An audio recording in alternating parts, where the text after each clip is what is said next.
Hello, ladies and gentlemen. This is your girl Mitzi, and this is Mitzi. Let's think about it. Today we are thinking about psychological horror. Oh my goodness, isn't that a thinker?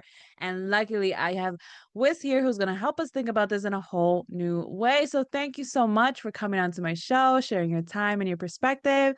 Let's dive right in. When you hear the word psychological horror, what does that make you think about?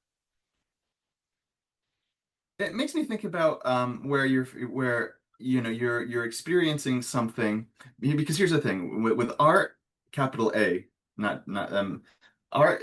The point of art, whether it's actual like visual arts or storytelling or music, the point of the arts is to get the viewer, the listener, the reader, etc. The point is to get them to feel something, to feel some sort of emotion, right? As opposed to think about something. Thinking is like, logic, math, dialectic, that sort of thing. But the point of art is about emotions.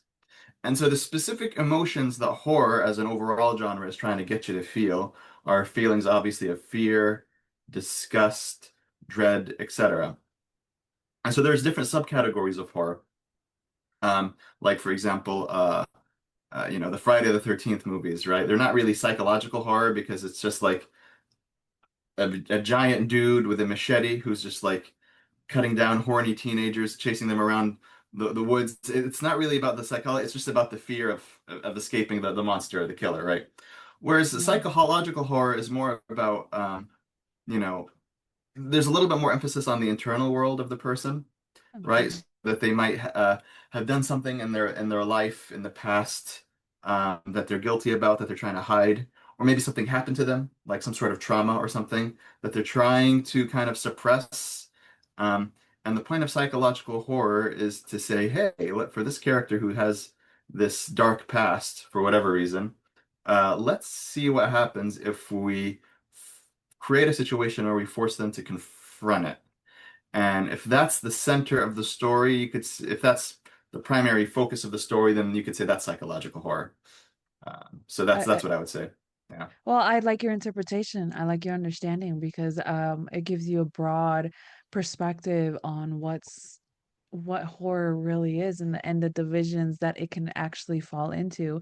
Because when you think of um what I did last summer, I think of, oh, that guilt, that shame, that repressing of what they did and how somebody found out and somebody knew and now they're blackmailing them and killing them until they're all dead. You know what I mean? Hmm. So it really is interesting to think about how, horror has evolved in such a way where it was just, oh, to scare you. And now it's about truly like trying to make you feel something, you know what I mean? Have you feel that fear, have you feel that worry, that anxiety, that pressure of whatever the movie or book is trying to display. So it's just like, is there any way that horror can help people in your opinion?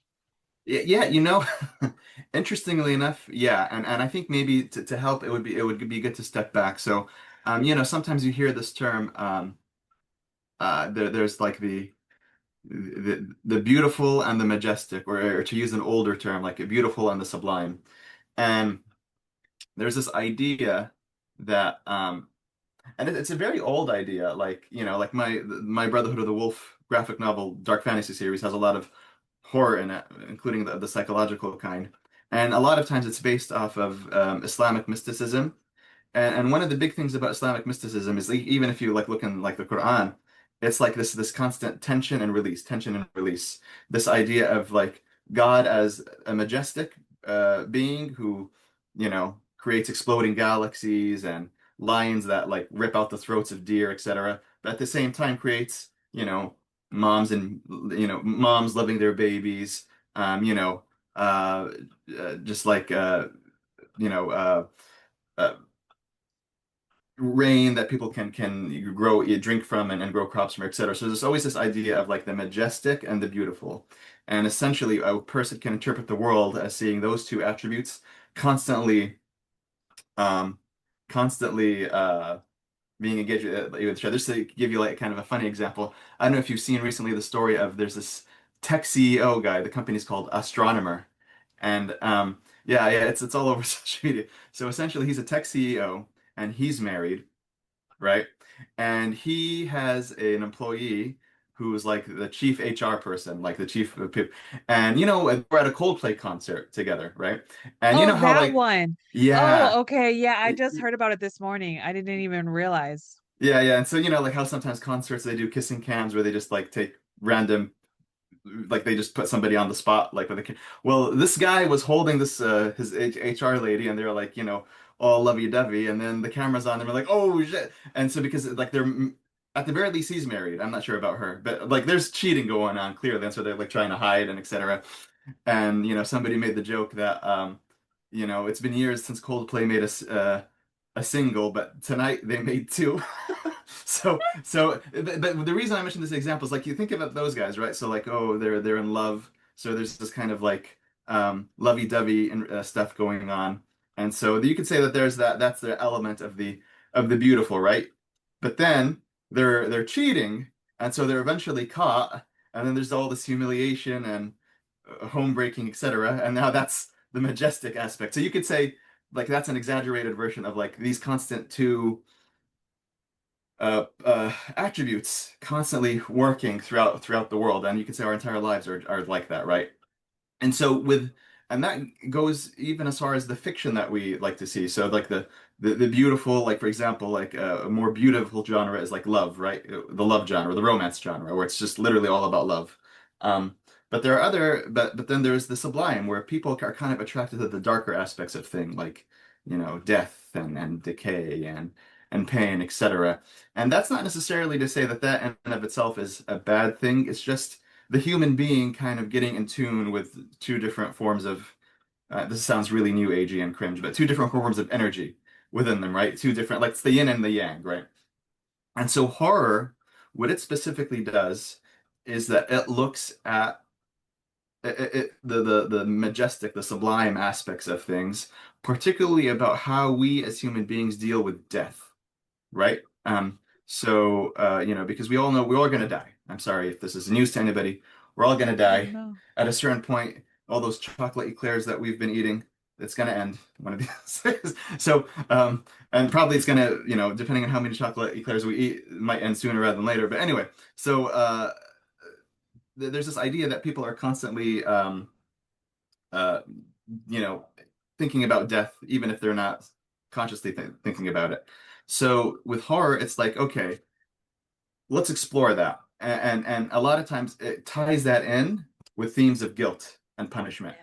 So that's why Yeah. like a movie like I Know What You Did Last Summer hits so well because it kind of hits on those multiple things. It hits death, the idea of death and our mortality, but also hits the thing of guilt. And I think some of the best horror deals with those two things, like the skeleton in the closet of the protagonist and them having to come to terms, deal with dying or having their loved ones dying, etc. So that's why people I think really enjoy horror, even if they don't like it so much, and even if it's seen somewhat like somewhat lowbrow. Like what's the thing with the clown, the Which Terrifier? it oh No, no, oh. Terrifier. Yeah, so that's a very like you have to have a strong stomach to see that one. That's a where it's just like this clown. He doesn't speak and he just goes around and murders people horribly. and like I'm looking at this. I'm like, okay. I'm just like giggling and laughing as I'm watching it, and my wife is like, she's not watching it. She's like not seeing what I'm saying on the screen. She's like, "What are you doing? Why are you laughing?" And I'm like, "It's just so over the top and just ridiculous." But at the same time, I mean, it's hitting those horror genre beats where it's like you are like having that catharsis of like, yeah, I'm coming to terms with death and losing it, and so I think that's why people really like horror, and it's not going to go away, and especially anytime soon, because even logistically in Hollywood, horror movies are cheaper to make than superhero movies, for example. You don't really need CGI. You just need a dude, maybe in some sort of costume, a clown costume or whatever, and maybe just like set it in a house or an abandoned warehouse or in the woods. And so that's why I think you're starting to see something of a renaissance of horror, of good horror movies coming out from Hollywood recently. Yeah, I think you brought up a lot of good major points. I think I just want to touch on to the one earlier we talked about the Coldplay situation, they actually found out that she was married too, that they both were married. So I mean, on social media and the internet, they do their investigation, they do their little dirt, and then they ended up finding all of that out, and they blasted it. But anyways, that's no here nor there. But I do think that I agree with you that horror movies is one that people most definitely look into and kind of use as like a reference point. You know what I mean? Because there's some truth to every movie, every horror movie, doesn't matter if it's spiritual or not, or scary or not, or psychological or not. Like there's some a little bit of truth to it because everybody hides um truth in between the and in between the dramas and the exaggerated, you know what I mean? So just like people really use that as a reference point at some point, you know what I mean? Because like even with the Saw movies, you know what I mean? Like people realize like they had to stay on their P's and Q's or somebody might capture them up and put them in a creepy, crazy And situation. and by the way, spoiler alert, like for the first Saw movie, like the main villain of that first Saw movie, he's a guy who was like I think dying of cancer or something. Like he knew he was gonna die, and he wanted to put people in horrific situations so that he could see who's going to appreciate life and what they have. So that's Yeah. literally like just hitting that over and over again. People don't think about that, right? They just think like, "Oh my God, this is puppet thing and I'm having to like I'm locked in here and what am I going to do?" But if you really think about what's happening underneath the surface, it's really forcing the reader or the viewer to come to terms with like, you know, we're all gonna die. Am I ready psychologically, spiritually for it? And so the better that a horror a piece of horror fiction can do that, I think the more people will like it. Oh, Um, absolutely. Because even the movie Seven Deadly Sins with oh yeah. the detective looking for that murderer and he was claiming that he's doing God's work and he's killing all the people that was doing all those sins and all this stuff like that happens more often than not. You know what I mean? And people don't realize like a lot of the times like this horror that is being displayed in movies and in books, it's just a reality that was. You know what I mean? So I think it really does help people like release out like what they know inside. And when they put it in a book or they put it in a movie and they allow their secrets to be acknowledged by the world and just say, oh, it's fantasy, it's exaggerated. We spiced it up. You know what I mean? I think that's just a cover coat because a lot of the times authors and artists, they really do reveal their pain, reveal their horrors into a book. You know what I mean? I even read one time where a guy had a dream of a demon and he put the demon into the movie and that's how he seen it. You know what I mean? So it's just like it just shows like we really don't know unless we allow ourselves to determine what is real and what is not. You know what I mean? I mean, like we are the ones that hold that value of what it really means to me. So it's like, what really got you into horror? When did you realize, like, oh, I'm into this? Yeah, I think for me it's just like I tend to be into two kind of genres, right? One of them is fantasy, Yeah. um, and the other is horror. And I always liked both. And they explore different things. Horror, we talked about what it explores, like death, guilt, etc. Fantasy actually explores at a deep, under the surface level, it explores how to live the best life.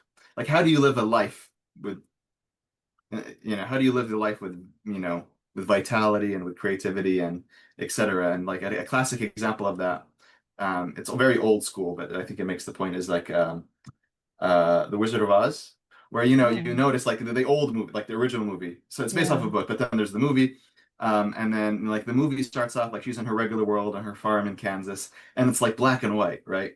But then she's transported to the world of Oz, and then everything's in color, right? Yeah. And so this idea, and then she has to solve problems and figure things out in Oz to go back home. But when she goes back home, she sees things differently and so she lives a life that's more rich. And I think when she goes back home, even though she's back in Kansas, it's not black and white anymore. It's color, like how it was when she was in. So it's that idea where it's like and the Narnia books, right? It's like, okay, they're Yes. living in Britain and Yeah. it's just like then they go into Narnia, they essentially grow up there, they come back, and for the most part they're like more mature, more wiser, etc. Lord of the Rings, like the hobbits, they're around, you know, smoking weed in the Shire. Then they're sent on a quest to throw the ring in the thing, and just that journey, all that struggle. They come back and they're changed, right? And they're more mature, etc. And so that's really the idea of fantasy. It's like you're how do you learn to live the best life, um, to the best extent. And so for me, I was always interested in like combining the two Yeah. genres, horror and dark fantasy. And so that's what I'm sorry, horror and fantasy, and that results in something like dark fantasy, right? Yeah. Which is like fantasy with like horror elements. And that's what that's one of the why I decided, I wanted to do my Brotherhood of the Wolf graphic novel series, which is like combines the two because um it's like I wanted that idea of like, yes, the protagonists, they're experiencing magical things, but I want those magical things to be horrific, right? And I don't want all of them to live. I want that catharsis where it's like, yes, um, we're seeing living life in a different way creatively, but also we're coming to terms with death and stuff like that. And so that's Yeah. I've always been keen on combining those two specific genres. I No, am, I don't blame you. I think those two together, it's like peanut butter and jelly. They just work. You know what I mean? yeah, They just work because if you really think about it, you when you add fantasy, you're literally just twisting truth and adding a little razzle dazzle to it because everyone's life has a little bit of horror to it.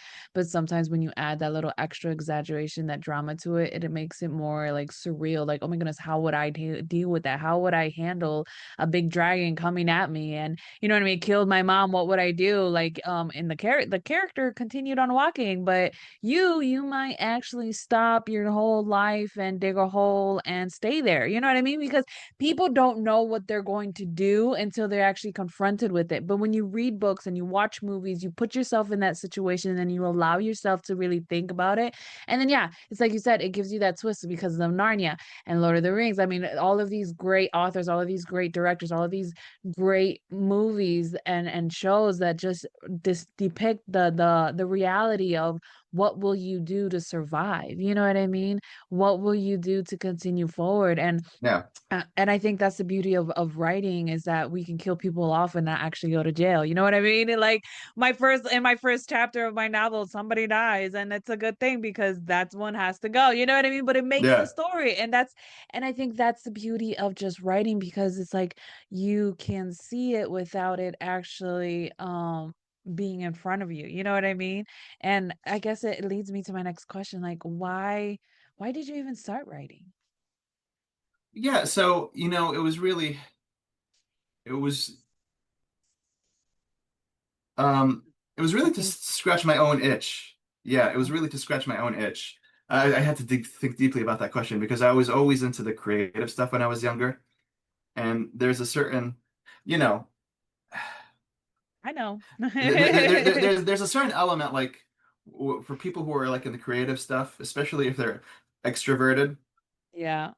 where it's like, hey, look at me, right? But I think at a certain point, you're like, you get older and you're like, yeah, I don't want to do that anymore. I want to be low key. But for me, I feel like I had to get back into it because I was seeing what was out there, and there was nothing really that was solving the Sparking. problems that I was seeing. So, Yeah. like for example, one of them, I mean, it's different layers, right? So, like in the fantasy genre, um, fantasy was always there, right? I mentioned like Alice in Wonderland or Wizard Yeah. of Oz. These are like old things, right?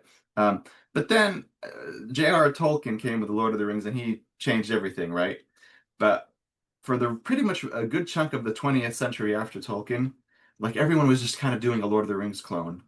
It was just so like it's like, oh, yes, it's like pretty much his stuff, just like with Yeah. maybe It a was different twist. It was very samey. Now yeah. there was like a genre of heroic fantasy which is separate from Tolkien, like Conan the Barbarian, which is less epic fantasy and more heroic fantasy. So there's always that stuff going around, which is cool. But for the most part, people are like, yeah, we want to do the Tolkien thing. And so that kept happening up until like I think the mid to late 90s, where somebody like George R. R. Martin came with the Song of Ice and Fire series, upon which the Game of Thrones TV show is based off of. And that was like, whoa, because now it's like your characters are more gray. The world was more gritty, except, and so it was dealing with some of those, it was introducing more dark fantasy in the fantasy world. But now I Yeah. think people just just kept are keeping trying to do the now they're trying to be like George R. R. Martin and just like repeating the same stuff over and over again. And so we're at an impasse where it's like there's the fantasy market is saturated with so much stuff of varying levels of quality. Yeah. And now what's happening right now with the fantasy market is this idea of romantasy. I don't know if you've heard of that. Romance. So essentially, it's romance, like a combination of romance and fantasy, which is fine. You could for sure combine those genres.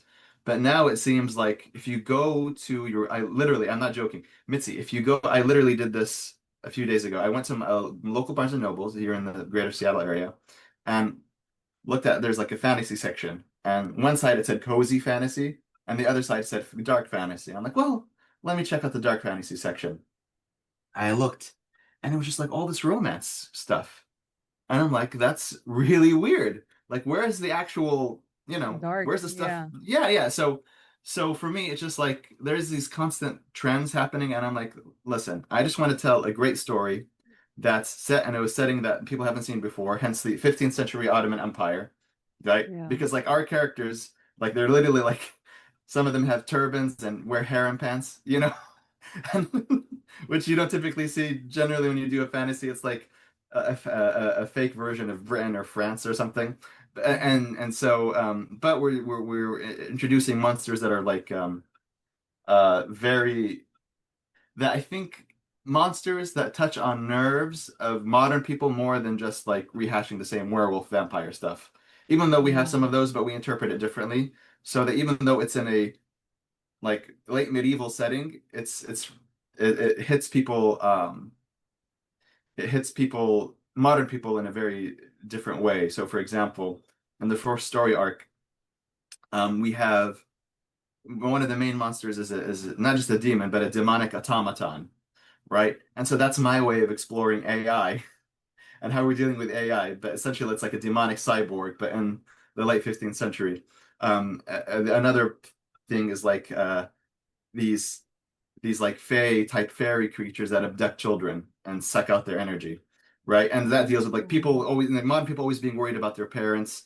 In the past, like I'm a millennial. I don't know if you're a millennial or if you're maybe but No, I'm a like millennial. yeah. So Gen Xers, one of their issues was like their parents would just leave them Yeah. and they just be like, it's to the point where they had to have commercials like, it's 10 o'clock. Do you know where your child is at? I Right? know. I remember those commercials. Yeah. Yeah. Yeah, but now I think it's a little bit different where it's not like that kids are outside and the parents don't know where they are. Like it could be that kids are inside, but they're They're dealing with yeah, and they're on their phone. Yeah, and that's you don't that's know what really you cool. don't know what they're looking at all the time, etc.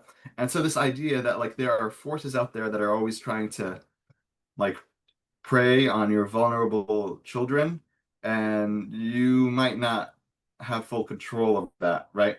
And so that tapping into that fear, because Yeah, I anybody love could, that. yeah, so anybody could be like, "Oh, here's another zombie." I'm like, no, Yeah, that's the come on, so for me it gets that's played out. It gets so played out when it comes to the same old because I'm with you because in the early 2000s I felt like it was just the same old. It's just reruns of the same thing, just duplicates and then nothing really new. So it's nice to know that that's what you're doing. You're heading in that direction where you're trying to branch out and make people realize like we can think out of the box. We can truly make something new. Yeah, everything's been said under the sun before, but it doesn't mean that it can't have its own twists and turns and yeah, yeah. little things. You truly do make a difference, and I know time is catching up to us because I'm looking at the time and I'm like, I can't believe it's already that's this. So it's like, what can be some truly lasting words that you can leave us off with to keep on thinking? Yeah, what I would say is, back to what we talked about. We're all gonna die. We all have a limited amount of time here, right? And I think fiction is a great way to spend some of that time. But I think a lot of time, people think that because there's a lot out there that just because something's on Netflix doesn't mean it's good, right? Yeah. Just because something's on Amazon doesn't mean it's good. And so you have a limited amount of time in addition to like paying the bills, dealing with your family, etc. for like leisure stuff, especially as it relates to fiction. So really look at the stuff that doesn't need to seem deep, but look at the stuff that might cause you to have a really strong reaction in the way that it promises. If it promises horror, it should scare you. If it promises romance, it should make you feel feelings of, love. If it promises action, it should make you feel like powerful. So if you're looking at fiction and it's not fulfilling on its promise, that's fine. Just stop. You don't have to read the thing or watch the thing from end to end like it's an obligation, right? You could just stop and move on to something else. Like, life's too short. So that's what I would say. And Yeah. if people wanted to uh, experience the emotions associated with dark fantasy, they could, check out my website where we kind of give a if they sign up, they could get a free trailer of kind of our series, and if it hits, great. If not, then no problem. It's all free. So the website is talesofkhair.com. So it's TALESOFKHAYR.com. Yeah, perfect. There you go, ladies and gentlemen. I hope you guys enjoyed this conversation because I sure did. I truly did. Thank you so much for this time, allowing me to pick your brain on horror and the psychological portion of it. Because, man, I've been waiting for somebody to come to me and say, let's think about this. You know what I mean? Because I Yeah, get all of my topics by individuals like yourself who have these great ideas, and I just want to just pick your guys' brain because, man, I've been thinking about these things and I've been alone, and now I'm not no longer alone. So yes, please go check out Wiz. I have access to his website in the description. If you're listening audio, if you're on YouTube, it's right there. It's the link. Click on it, and it goes directly to his website. Oh my goodness, you'll find so many great content so that you can continue on thinking, ladies and gentlemen. Because isn't that the point? Yes, it is. So always keep thinking. Bye.